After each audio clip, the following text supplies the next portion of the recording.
Assalamualaikum warahmatullahi wabarakatuh. Perkenalkan, nama saya Naila Saropa, NIM 24031170223, kelas K1 PAI-Y. Saya mahasiswi PPG Daljak Batch 2 UIN Wali Songo Semarang tahun 2024. Dalam kesempatan ini saya akan mempraktikkan PPL modul 2. Selamat menyaksikan.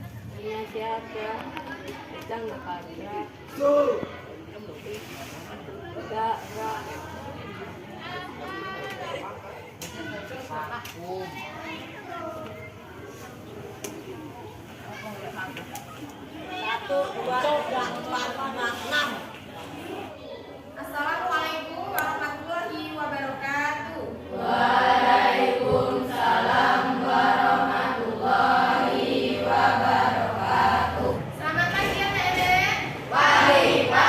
Pagi, Allahu Akbar. Baik anak-anak, sebelum kita memulai pelajaran, alangkah baiknya kita berdoa bersama-sama terlebih dahulu. Untuk ketua silakan dipersiapkan. Siap. Doa mulai.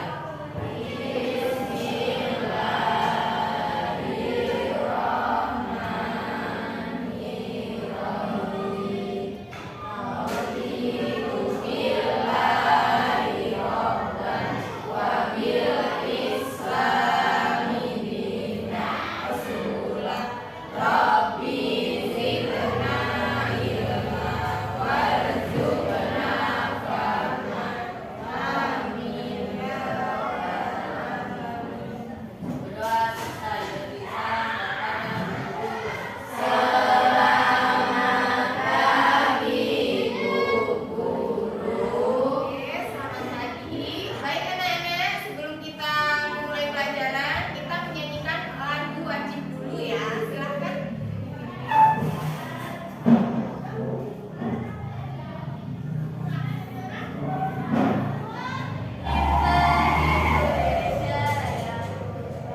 Indonesia tanah airku, tanah tumpah darahku. Di sanalah aku berdiri, jadi pandu hidupku. Indonesia kebangsaanku, bangsa dan tanah airku. Marilah ku semuanya, bangunlah jiwanya, bangunlah badan. Indonesia ya, merdeka, merdeka, hiduplah Indonesia ya. Anak-anak, kita pembiasaan dulu ya untuk membaca surat pendek, yaitu surat Al-Lahab. Mari kita bersama-sama membaca surat Al-Lahab. Bismillahirrahmanirrahim. Tabbat yada abi lahabin wa tab. Ma aghna anhu maluhu wa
bagi orang yang sakit boleh tidak berpuasa, benar? Oke, kita kasih aplaus untuk Ilham. Oke, yang selanjutnya Ibu mau bertanya, mengapa kok kita itu harus memahami rukhsah dalam kehidupan sehari-hari? Ayo, siapa yang tahu? Saya Bu. Ya, silakan Rehan. Oke, supaya mudah untuk melaksanakan ibadah. Bagus ya jawabannya ya. Kita kasih hapus dulu. Baiklah anak-anak, kita sekarang masuk ke materi ya. Materi kita adalah yang pertama pengertian rukhsah. Rukhsah itu ada dua pengertian ya. Yang pertama di situ ada pengertian menurut bahasa. Yang kedua pengertian menurut istilah. Yang pertama pengertian menurut bahasa. Menurut bahasa itu pengertiannya lebih pendek ya. Nah, rukhsah itu artinya keringanan atau kemudahan. Ya, keringanan atau kemudahan maksudnya apa? Nah, kita itu sebagai manusia itu kita kan hidup di dunia disuruh untuk makan, bukan? Bukan ya, disuruh untuk beribadah. Ya, untuk umat muslim ibadahnya itu yang wajib ya sholat, ada puasa Ramadan dan kewajiban yang lain. Ya, manusia hidup di dunia itu harus melaksanakan yang namanya sholat. Nah, tapi kan manusia itu nggak selalu sehat, nggak selalu di rumah terus. Kadangkala ada yang namanya bepergian. Nah, disinilah Allah itu memberikan rukhsah atau keringanan bagi kita dalam beribadah. Ya, nanti Ibu jelaskan lebih lanjut. Sekarang kita masuk ke pengertian menurut istilah dulu. Apa pengertian rukhsah secara istilah? Perubahan hukum asal atau azimah ya, karena sebab-sebab tertentu dengan tujuan untuk memberi kemudahan. Nah, itu secara istilahnya pengertiannya lebih panjang. Perubahan hukum asal gimana sih? Nah, perubahan hukum asal yang tadinya contoh ya, sholat itu misal sholat asar. Sholat asar itu berjumlah berapa rakaat? Ada 4 rakaat. Sholat zuhur 4 rakaat. Boleh nggak kita itu sholatnya disingkat 2 rakaat, tapi kita itu kondisinya di rumah, kondisinya bukan bepergian. Boleh tidak? Tidak ya, karena kondisi kita itu di rumah, tidak kemana-mana, tapi Allah itu memberikan keringanan. Contohnya bagi orang yang sedang dalam perjalanan, sedang bepergian atau disebut musafir. Apa namanya? Musafir. Disebut musafir itu dalam perjalanan. Misal kalian dalam perjalanan nih, ziarah ke Wali Songo gitu ya. Misalnya berangkat dari sini jam 10 siang ya, jam 10 pagi. Kemudian sampai di kapalnya itu sudah zuhur, ya kan? Sudah zuhur jam 2 misalnya. Nah, kalian di situ bisa sholat zuhur? Bisa ya, bisa sholat zuhur. Tapi kemudian kalian itu kira-kira nanti turun dari kapal tuh, ini Bu, belum waktu sholat asar, nanti sholat asar kayaknya di jalan. Nah, boleh itu sholatnya itu di ringkas atau di kosor ya. Jadi boleh itu sholatnya sekalian, sholat asarnya sekalian dilaksanakan pada waktu duhur. Dijamak namanya, boleh di kosor dan boleh dijamak ya. Sholat duhur dulu udah selesai, baru kalian melaksanakan sholat asar juga ya. Jadi nanti di perjalanan kita sudah sholat asar ya, boleh seperti itu. Itu merupakan kemudahan atau rukhsah yang diberikan oleh Allah kepada kita sebagai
bagi orang yang sakit itu boleh tidak berpuasa. Misal nih sakitnya itu 3 hari, ya sakitnya itu suruh dokter suruh minum obat. Nggak boleh berpuasa dulu, Bu. Suruh dokter suruh minum obat. Nah, itu boleh nggak puasa? Karena minum obat itu kan biasanya 3 kali, ya kan, 1 hari, pagi, siang, sore. Nah, kalau puasa gimana, Bu, cara minum obatnya? Jadi sama dokter boleh tidak berpuasa dulu, sama dokter disarankan tidak berpuasa dulu, dan Allah itu membolehkan orang yang sakit tidak berpuasa. Tapi dengan syarat ketika sudah selesai bulan Ramadan itu yang tidak berpuasa dicatat, Bu. Tidak berpuasa itu berapa hari, gitu kan? Nah, kemudian setelah selesai bulan Ramadan mengqadha puasa. Mengqadha itu artinya mengganti puasanya yang tadinya ditinggalkan itu 3 hari, ya harus dibayar juga 3 hari, ya. Jadi nggak boleh ditinggalkan, itu merupakan hutang manusia kepada Allah, ya harus mengganti. Kemudian bagi orang yang tua, bagi orang yang sudah sakit-sakitan, Bu, saya punya nenek, Bu, punya kakek, tapi beliau itu walaupun nggak bulan puasa ya nggak bisa puasa, Bu. Bagaimana caranya menggantinya, Bu? Nenek saya sama kakek saya itu walaupun tidak bulan puasa juga nggak bisa untuk berpuasa. Nah, cara menggantinya yaitu dengan cara membayar fidyah, ya.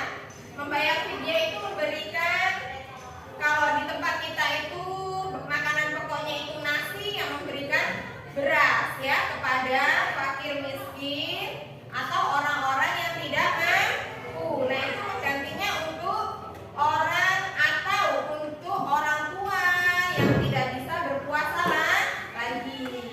Tapi bagi yang masih kuat itu disarankan untuk mengganti dengan mengqadha puasa. Nah, di situ ada contoh lain. Contoh lain itu ketika dalam perjalanan musafir, seorang musafir juga boleh untuk tidak berpuasa. Minimal berapa kilo? Ada ulama yang bilang minimal 85 km. Itu boleh untuk seorang musafir, boleh tidak berpuasa, ya. Ada juga ulama yang berpendapat itu 83 km, ya. Jaraknya dari tempat kita, dari rumah kita itu boleh tidak berpuasa. Tapi jangan terus tidak dibayar, itu ada gantinya, harus ada gantinya. Kita harus mengqadha atau mengganti puasa tersebut ketika sudah selesai puasa Ramadan, ya. Jadi diingat, ya, karena kita sehat. Baik anak-anak, kita lanjut ke materi berikutnya, yaitu dalil Al-Quran dan hukum rukhsah, ya. Allah memberikan kewajiban kepada manusia sesuai kesanggupannya. Manusia tidak diberikan beban oleh Allah di luar kemampuannya. Islam bersifat mudah, ringan, dan tidak sempit. Hal tersebut sesuai dengan firman Allah surat Al-Baqarah ayat 286. Ayo, siapa di sini yang akan membacakan? Ya, silakan Ibu dibacakan suratnya. La yukallifullahu nafsan illa wus'aha, laha maktasabat wa 'alaiha maktasabat. Artinya, Allah tidak membebani seseorang melainkan sesuai dengan kesanggupannya. Dia mendapat pahala dari kebajikan yang dikerjakannya dan dia mendapatkan siksa dari kejahatan yang diperbuatnya. Oke, terima kasih untuk Anggun. Bacaannya ini surat Al-Baqarah ayat 286. La yukallifullahu nafsan illa wus'aha. Laha ma kasabat wa 'alaiha ma iktasabat. Yang artinya Allah tidak membebani seseorang melainkan sesuai dengan kesanggupannya. Nah, Allah itu Maha tahu, ya.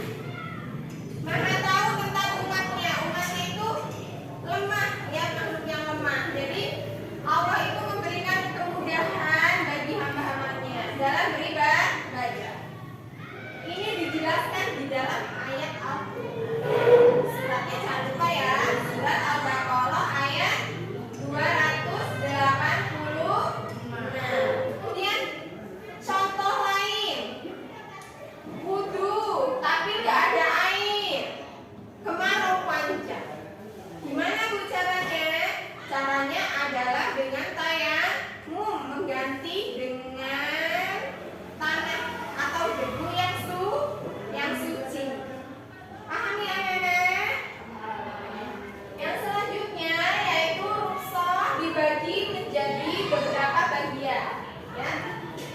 Yang pertama, rukhsah wajib. Rukhsah wajib itu diperbolehkan melakukan perbuatan yang diharamkan karena kondisi darurat mengancam nyawa. Contohnya memakan bangkai karena tidak ada makanan lain, ya. Itu adalah contoh nih, misalnya salah satu kalian suatu saat nanti misal di kampus kuliah, ya, kemudian kalian ikut naik gunung bersama teman-teman kalian, ya. Nah, itu naik gunung, di sana kalian itu tersesat, ya, tersesat, kemudian nggak ada makanan, kelaparan, stok makanan kalian sudah habis, minumannya sudah habis, minumannya masih bisa lah ada embun di pagi hari bisa diminum, ya kan? Kalau makanan gimana bu? Tidak ada makanan, daun-daun sudah kami makan, tapi misalnya kondisinya itu sudah tidak ada lagi intinya makanan, ya. Terus ada babi lewat. Kan kalau menurut agama Islam babi halal atau haram? Haram. Nah, kalian makan itu boleh enggak? Dalam kondisi seperti itu boleh. Karena kepepet, ya. Karena kondisi darurat. Sudah pada lemes semua. Sudah kalau nggak makan babi tersebut itu mengancam jiwa, yang di situ bisa meninggal semua, itu boleh. Karena dalam kondisi darurat tidak ada makanan lagi, ya. Adanya ular bu, boleh kalau kalian nggak jijik boleh dimakan karena dalam kondisi darurat. Beda lagi kalau kita ada di kehidupan kita sehari-hari banyak makanan. Boleh nggak bu makan babi? Boleh nggak bu makan ular? Boleh nggak bu makan kodok? Nah, itu nggak boleh selagi banyak makanan lain yang ada, nggak ada alasan apa. Oke. Yang selanjutnya rukhsah mandub. Artinya rukhsah yang dianjurkan untuk dilakukan. Contohnya menjamak dan mengqashar sholat fardu dalam perjalanan lebih dari 2 marhalah. Nah, ini ada ulama lagi yaitu menyarankan kalau sudah dalam perjalanan 81 km. Salat jamaah adalah sholat yang menggabungkan fardu dalam satu waktu, seperti zuhur dengan asar itu bisa dijamaah, ya. Dan sholat qashar meringkas jumlah rakaat salat fardu, diringkas sholatnya yang tadinya zuhur 4, asar 4, diringkas zuhurnya 2, asarnya 2. Itu karena waktunya tidak cukup, ya. Waktu dan perjalanannya itu masih lama, jadi boleh diringkas, ya. Yang selanjutnya yaitu bentuk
ada syaratnya. Jika satu-satunya itu adalah jalan yang harus ditempuh. Jika tidak ada lagi obat yang halal yang ada, boleh ya.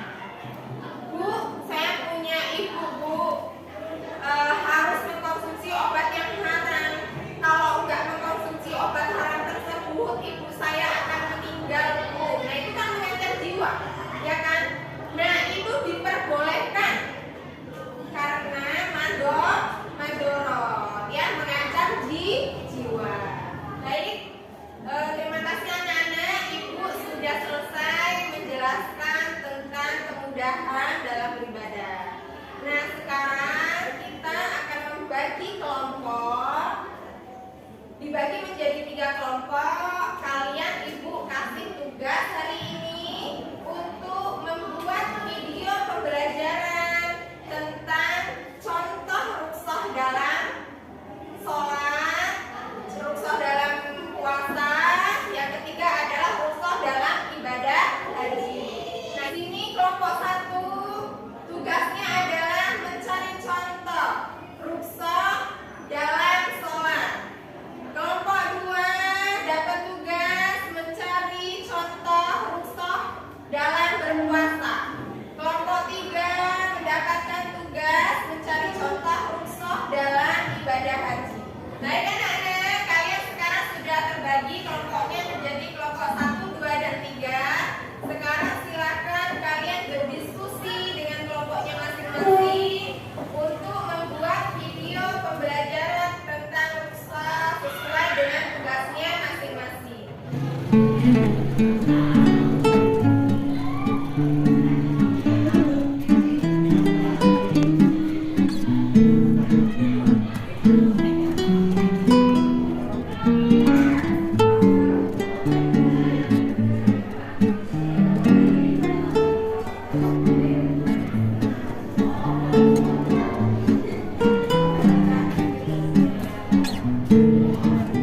Baik anak-anak, apakah sudah selesai membuat videonya?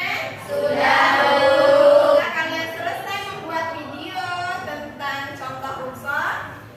Setelah ini kita putar videonya di layar depan ya.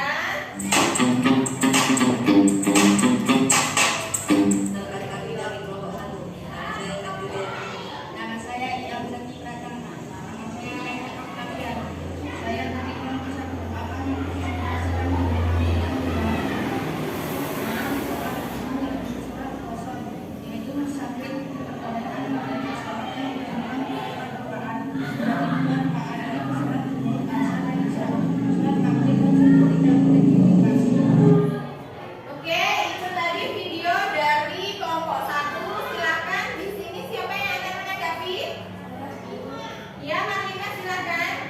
Videonya sudah bagus, namun di sini kami akan mendapat tentang rukhsah dalam sholat, yaitu orang yang sudah melakukan perjalanan jauh boleh melakukan sholat jamaah pada kondisi darurat.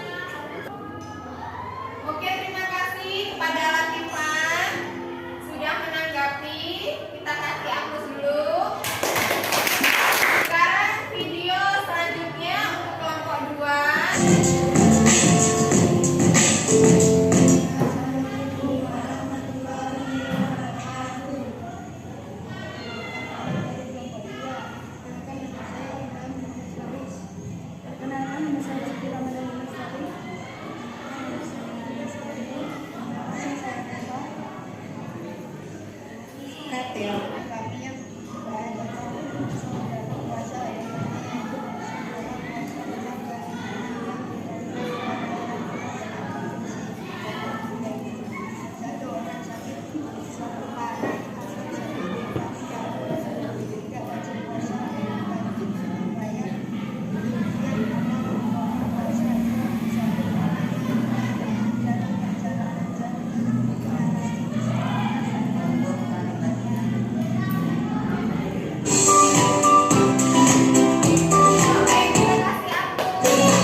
satu. Diterima ya untuk Bapak ya. Terima kasih, kita kasih aplaus kepada Fikri. Baiklah, sekarang video yang terakhir kita putar dari kelompok 3. Assalamualaikum warahmatullahi wabarakatuh. Perkenalkan, nama saya Nelly Rosnawati. Perkenalkan, nama saya Anggun Pujiani. Perkenalkan, nama saya Evita Dia Sambili. Perkenalkan, nama saya Devi Kusnanda. Kami dari kelompok 3. Saya dari kelompok 3 akan mempresentasikan video yang membawa dalam haji. Contohnya yaitu 1. Jamaah haji yang sakit atau tidak bisa berjalan sendiri bisa dibantu dengan kursi roda atau digendong. Lakukan itu di dalam mobil atau ambulans.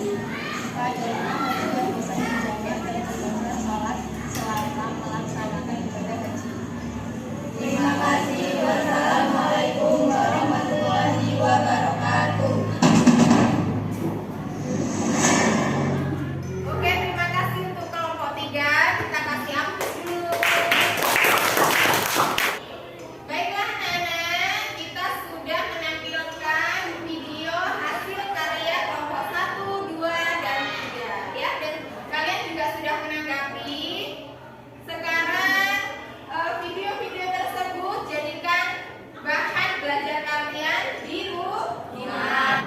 Oke anak-anak, kita sudah selesai untuk belajar tentang keringanan dalam beribadah. Bagaimana anak-anak perasaannya setelah belajar tentang keringanan dalam beribadah? Senang, Bu. Alhamdulillah. Ada yang lain? Mungkin? Oke, kata Ilham menambah pelajaran dan menambah wawasan tentang rukshoh. Oke, kita kasih aplaus dulu. Baik anak-anak, pada hari ini kita sudah selesai belajar tentang keringanan dalam beribadah. Siapa yang bisa menyimpulkan? Oke, silakan Anggun. Ya, lebih ringan dalam